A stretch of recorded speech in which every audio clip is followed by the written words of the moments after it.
Xin chào, rất vui vì đã được gặp lại các bạn trong một chiếc video. Trong video hôm nay, mình sẽ ráp một chiếc bốc sạc dự phòng. Mẫu này có một điểm đặc biệt mà hầu như các mẫu bốc trước không làm được.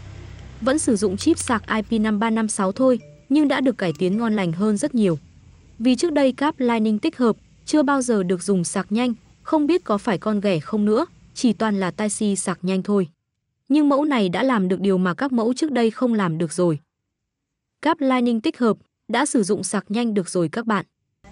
Cổng Type-C trên mặt vẫn là cổng vừa in, vừa out. Khi mình test sạc bằng cáp Type-C to Lighting mới đầu mình thấy nó không sạc nhanh. Cứ tưởng lỗi, nhưng không phải vậy anh em ạ.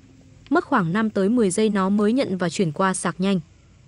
Bốc này có giá khoảng 140.000, nhưng cải tiến một chút khiến cho các anh em sử dụng máy từ nhà táo rất vui.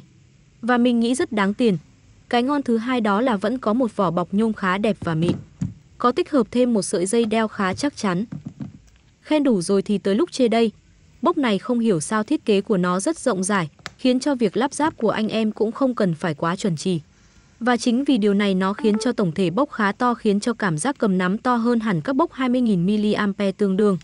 Điều thứ hai là khá nhiều chi tiết, nên khiến cho việc lắp ráp mất thời gian hơn. Bốc này tích hợp thêm đèn pin, để bật nó thì các bạn cứ bấm giữ nút nguồn khoảng 5 giây, đèn sẽ bật. Còn muốn tắt thì cứ nhấn giữ thêm 5 giây, đèn sẽ tắt. Đèn này thì mình nghĩ tích hợp vào như là một tính năng. Chứ thật ra mình thấy nha, nhu cầu thì không thường xuyên. Không biết các anh em khác có dùng không, chứ riêng mình thì chắc chẳng bao giờ dùng tới luôn.